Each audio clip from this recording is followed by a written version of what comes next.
ঈদের ছুটিতে ফাঁকা রাজধানী ঢাকা। এই মুহূর্তে আমরা আপনাদেরকে রাজধানীর কারওয়ান বাজার সিগন্যাল থেকে সরাসরি যুক্ত করেছি। দর্শক, একটু যদি বলে রাখি, পবিত্র ঈদুল আজহা, আজ পবিত্র ঈদুল আজহার নামাজ শেষে মুসলমানরা এখন কুরবানিতে ব্যস্ত রয়েছেন, যার ফলে আমরা দেখতে পাচ্ছি যে রাজধানীতে যারা থাকে তারা কিন্তু এখন পর্যন্ত রাজধানীতে বের হননি ঈদের ছুটিতে আনন্দ ভাগাভাগি করতে। কিছুক্ষণ পরই হয়তো বা তারা রাজধানীর বিভিন্ন সড়কে এবং বিভিন্ন যে বিনোদন কেন্দ্রগুলো রয়েছে সেই বিনোদন কেন্দ্রগুলোতে ভিড় করবেন, তখন কিছুটা যান চলাচল বাড়বে। তবে এই মুহূর্তে আমরা রাজধানীর কারওয়ান বাজার এলাকায় যেটি দেখতে পাচ্ছি যে একেবারেই ফাঁকা রয়েছে রাজধানীর সড়কগুলো।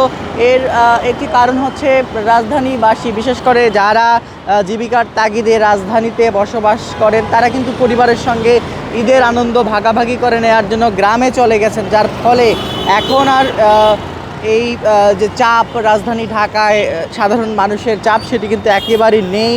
শুধুমাত্র যারা রাজধানীর স্থায়ী বাসিন্দা, এর পাশাপাশি চাকুরির সুবাদে যারা ঈদের ছুটি পাননি, তারাই কিন্তু এখন রাজধানীতে অবস্থান করছেন, যার ফলে পুরো রাজধানীর চিত্র কিন্তু আগের থেকে বদলে গেছে। একেবারেই ফাঁকা রাজধানী সেটি কিন্তু আমরা দেখতে পাচ্ছি। সকালে রাজধানীর বিভিন্ন যে ঈদগাহ মাঠ থেকে শুরু করে মসজিদে ঈদের নামাজ আদায় করার পর মুসলমানরা মহান আল্লাহর সন্তুষ্টি অর্জনের জন্য কুরবানি দিচ্ছেন। সে কুরবানির শেষে কিন্তু তারা বের হবেন। বিশেষ করে এই যে ঈদের দীর্ঘ একটি লম্বা ছুটি রয়েছে, সে লম্বা ছুটির শেষে রাজধানী ঢাকায় কিন্তু আবারও ফিরবেন কর্মজীবী মানুষেরা। তার আগে রাজধানীর এই চিত্র বেশ কয়েকদিন থাকবে, তেমনটি কিন্তু আমরা বিভিন্ন সময়ে ঈদের সময়গুলোতে দেখেছি। যখন ঈদ আসে, পরিবারের সঙ্গে ঈদের আনন্দ ভাগাভাগি করে নেবার জন্য রাজধানীবাসী ঢাকা ছেড়ে চলে যান, যার ফলে রাজধানীর চিত্র কিন্তু একেবারেই পাল্টে যায় এবং রাজধানী পুরোপুরি ফাঁকা পড়ে থাকে, তেমনটি কিন্তু আমরা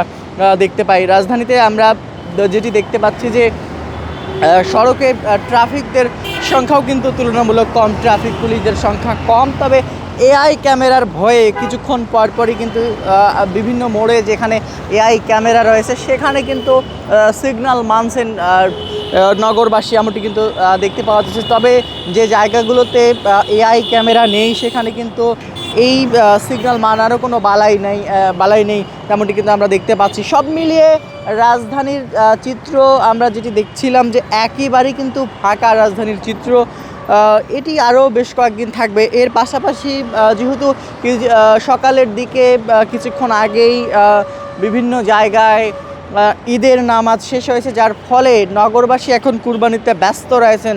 এখন পর্যন্ত নগরবাসী বের হননি রাজধানীর সড়কে। কিছুক্ষণ পর, বিশেষ করে বিকালের দিকে কুরবানির মাংস যখন আত্মীয় স্বজনদের কাছে পৌঁছে দিতে যাবেন, তখন কিছুটা রাজধানীতে যান চলাচল বাড়বে, এমনটি কিন্তু মনে হচ্ছে। তো এই ছিল এখন পর্যন্ত রাজধানীর সড়কের সর্বশেষ পরিস্থিতি।